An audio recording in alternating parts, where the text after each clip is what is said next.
Assalamualaikum warahmatullahi taala wabarakatuh dan selamat pagi kepada semua. Pada hari ini saya akan masuk kepada bab yang baru iaitu bab 8. Kebijaksanaan Raja dan Pembesar Melayu menangani cabaran barat. Untuk hari ini, cikgu akan menerangkan berkenaan dengan 8.1 reaksi pemerintah negeri-negeri Melayu Utara dan Johor terhadap tindakan barat.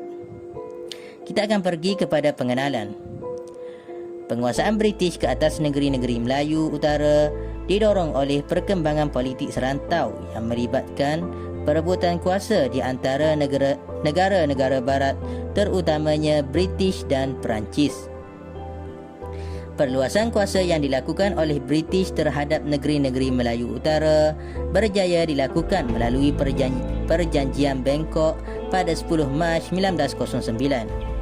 Seterusnya kita akan pergi kepada Protokol Sempadan Perjanjian Bangkok yang telah memecah belahkan wilayah negeri-negeri Melayu Utara.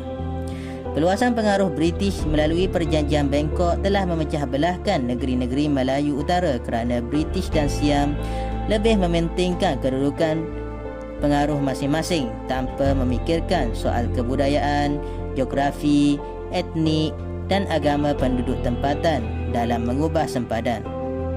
Persetujuan yang dilakukan oleh British dan Siam telah menjadikan legih iaitu kawasan tanah tinggi yang memisahkan dua hulu sungai atau lebih dan lembah sungai sebagai pembahagian atau garisan sempadan berdasarkan Protokol Sempadan Perjanjian Bangkok.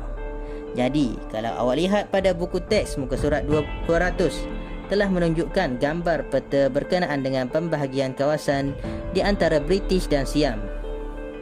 Kawasan yang berwarna putih itu adalah kawasan untuk Siam, manakala selebihnya itu milik British. Kalau awak tengok di antara dua warna tersebut, ada garisan yang membahagikannya, garisan biru dan hitam. Garisan ini adalah garisan sempadan yang telah dibuat. Yang berwarna hitam ialah sempadan darat dan yang berwarna biru sempadan sungai. Jadi, apabila berlakunya Perjanjian Bangkok, apakah reaksi ataupun tindak balas yang dilakukan oleh pemerintah negeri-negeri Melayu Utara? Pemerintah dari empat negeri ini iaitu Kelantan, Terengganu, Kedah dan Perlis telah mempersoalkan hak British dan Siam yang menentukan masa depan politik negeri-negeri Melayu tanpa berunding dengan mereka terlebih dahulu. Kita pergi kepada reaksi daripada pemerintah daripada negeri Perlis. Disebabkan Protokol Sempadan Perjanjian Bangkok pada tahun 1909 ini, Perlis telah kehilangan wilayahnya iaitu Pujuh yang terletak di sebelah utara Sungai Perlis kepada Siam. Raja Sheikh Alwi Jamalul Lail membantah tindakan Siam yang mengambil wilayah mereka iaitu Pujuh dan memasukkan wilayah mereka ke dalam wilayah Setul. Wilayah Pujuh sepatutnya menjadi sebahagian daripada negeri Perlis kerana sebelum itu Pujuh telah ditadbir oleh kerajaan Perlis melalui penghulu Kuala Perlis. Di Kedah pula, Sultan Abdul Hamid Halim Shah berasa tersinggung kerana tidak dibawa berunding berkaitan dengan negeri baginda. Disebabkan Protokol Sempadan Perjanjian Bangkok 1909, Kedah telah kehilangan wilayah Sadau, Setul, Pulau Terutau, Butang dan pulau-pulau sekitarnya kepada kerajaan Siam. Sultan Abdul Hamid Halim Shah menegaskan sempadan baharu antara Kedah dan Siam harus ditentukan mengikut kepada kriteria sempadan yang telah sedia ada. Baginda sangat murka sehingga mengatakan bahawa baginda tidak akan memaafkan pihak yang telah menjual negeri Kedah seperti menjual seekor kerbau. Seterusnya kita akan pergi kepada reaksi pemerintah Terengganu.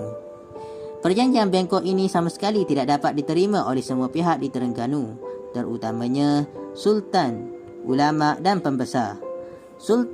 Sultan Terengganu iaitu Sultan Zainal Abidin III mengecam kerajaan Siam kerana menyerahkan Terengganu kepada British tanpa pengetahuan baginda dan mempertahankan kedaulatan negeri. Baginda juga menegaskan bahawa Siam tidak mempunyai sebarang hak ke atas Terengganu. Penghantaran bunga emas sebelum ini yang dilakukan oleh Terengganu bukan bererti bahawa Terengganu adalah jajahan kepada Siam, tetapi hanya sebagai tanda persahabatan antara mereka. Disebabkan itu, baginda telah membuat bantahan kepada Governor Negeri-Negeri Selat pada 24 Mei 1909. Pemerintah Kelantan juga telah memberikan reaksi berkenaan dengan perjanjian ini. Sewaktu J.S. Mason dan Wakil Siam datang ke Kota Baharu untuk menghadap Sultan Muhammad keempat memaklumkan persetujuan antara Siam dengan British melalui perjanjian Bangkok 1909, baginda telah menolak perjanjian berkenaan. Akhir sekali, untuk hari ini kita akan melihat kebijaksanaan pemerintah Johor menyekat kemarahan British. Kedudukan negeri Johor yang penting kepada ekonomi British telah menarik minat mereka untuk campur tangan di Johor. Namun, pemerintah Johor telah berhati-hati dalam melaksanakan tindakan mereka agar mereka tidak jatuh di bawah kawalan British. Kebijaksanaan pemerintah Johor dapat dilihat dengan kewibawaan Temanggung Daeng Ibrahim yang peka dengan rancangan British yang ingin menguasai Johor dan perairan Selat Melaka. Beliau berusaha untuk membina jati diri sebagai pemerintah yang berdaulat. Antara usaha yang dilakukan oleh beliau ialah dengan menjamin keselamatan perairan. Di bawah beliau telah memastikan perairan Johor dan Singapura selamat untuk aktiviti perdagangan.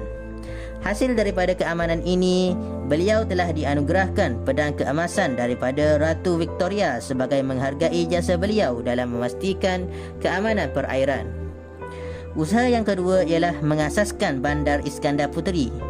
Beliau telah memindahkan pusat pentadbiran Johor yang dulunya berada di Teluk Belanga, Singapura ke Tanjung Puteri untuk mengelakkan tekanan daripada pihak British di negeri-negeri Selat yang juga berpusat di Singapura.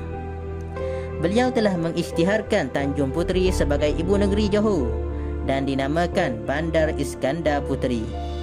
Seterusnya, beliau telah memodenkan pentadbiran negeri dengan mempelopori birokrasi moden.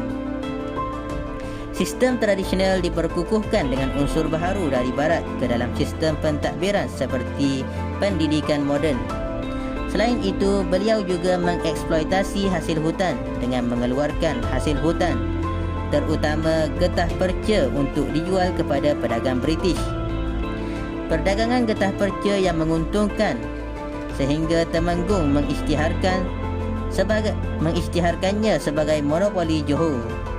Beliau juga turut memperkenalkan sistem kancu untuk menggalakkan kemasukan orang Cina untuk mengusahakan tanaman gambir dan lada hitam.